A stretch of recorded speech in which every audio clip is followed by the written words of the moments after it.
Let's talk about your virtual presence, your body language, your vocal variety. How can you stand out when you are on video? So the very first thing you have to know is to sustain your energy. You see, especially when we are on video, we look to the left and we look to the right. There's no one around us to give us our energy. We have to be our own provider of our energy throughout our talk, throughout the time we are on video. Have you ever experienced this before? Maybe you started out great, and then for some reason, the room is silent and your energy is going down. No, you cannot do that. You need to be able to sustain your energy, even though you are the only person talking in the room right now. So you want to think of what kind of energy do you want to give off? Are you wanting to be more calm? Maybe it's more high energy and more like rah rah. Because have you ever seen a speaker speak and you're like, wow, that person has so much energy. They're giving me energy. Or wow, that person was so calm. They're making me more calm. So when you're sustaining your energy, you want to think about what your energy does to your audience. How do you want to make your audience feel? You are not just speaking for yourself, but you are speaking for your audience. Let's talk about eye contact. What should you do with your eye contact? Well, of course, if I started this video by saying, hi everyone, my name is Kit. Today I want to talk to you about virtual presence. No, you want to think about looking at the camera.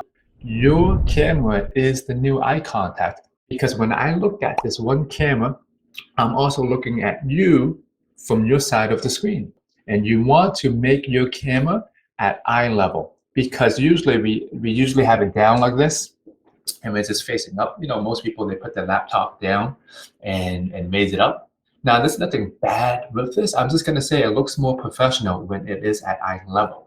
Even if you're doing this on a smartphone, looking at the camera, but you have to get used to looking at this dot that's right there.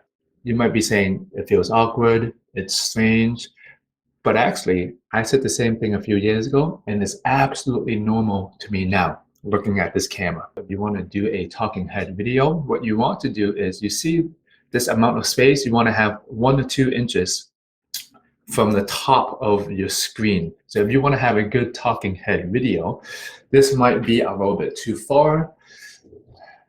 This could be a little bit too close. The perfect way is to have, if you just put like 1 inch with your fingers, and just put it up like this.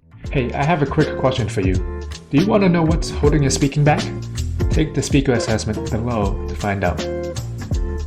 If you want to have great presence online, what you have to do is adapt to the surroundings around you. So for example, look, my cat is going on my second kit, the cat cam right now, okay? So if there are things that's happening around you in your space, you want to be able to adapt to it. Let's say the fire alarm went off. You know how sometimes people still talk when there is a loud sound outside?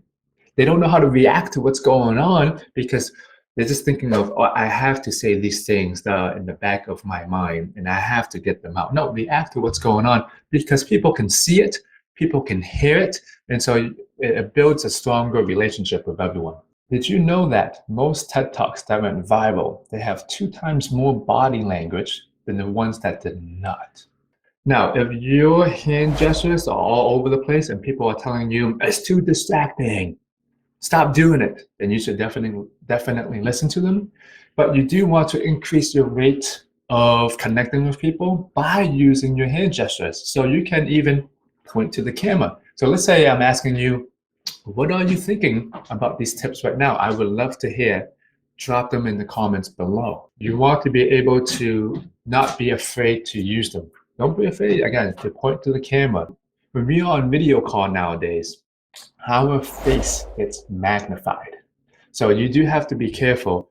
You know how sometimes you talk and you see some people make a face and you're like, why are they making that face? So know what kind of faces you are making as well when you are on your, let's say your Zoom calls or when you're on your video, because that could be having the same effect to other people as well. So most of the time as adults, we are so busy, we are so strapped for time, we're just thinking of the next thing, we forget to smile. And that builds connection with your audience. If you don't invest in yourself, why should others? If you are serious about your speaking growth, make sure you subscribe to the channel because I'm here to help you succeed as a speaker. Let's talk about vocal variety and how you can increase your presence when you work on your voice. One of the best exercises that I have for you right now is something called I am the world's best. And this will work on your vocal variety. Let me show you how. So I want you to fill in the sentence, and you can be very silly. I am the world's best cat owner. Now I want you to practice your vocal variety by first believing in the sentence you just said. I can say, I am the world's best pasta cooker, right? Your voice will come through depending on how much you believe in yourself. Next, I want you to say that sentence again and play with the pauses with each different words. I am the world's best cat owner. I am the world's best cat owner. So we want to play around with the pauses, right? I am the world's best cat owner. We want to play with emphasizing different words. I am the world's best cat owner. I am the world's best cat owner. Okay, so play around with the pauses. Play around with emphasizing different words. Play around with how fully do you believe in yourself, and play around with the speed as well. I am the world's best cat owner. I am the world's best cat owner. I am the world's best cat owner. Okay, so you want to play around with the pauses. How fast is speaking? Do you believe in yourself? You can also play around with how loud or how soft that you're saying it. I am the world's best cat owner. So once you play around with that sentence, I am the world's best, and then fill in the blank, you can add a lot of vocal variety to your practice. If you want to increase your presence online on video, body language, vocal variety, practice some of these tips that I gave you today, and let me know in the comments below what your favorite tip was. If you want more tips like this, look at these other videos to keep on improving as a speaker. And again, let me know in the comments below, what's one of your favorite tips from today?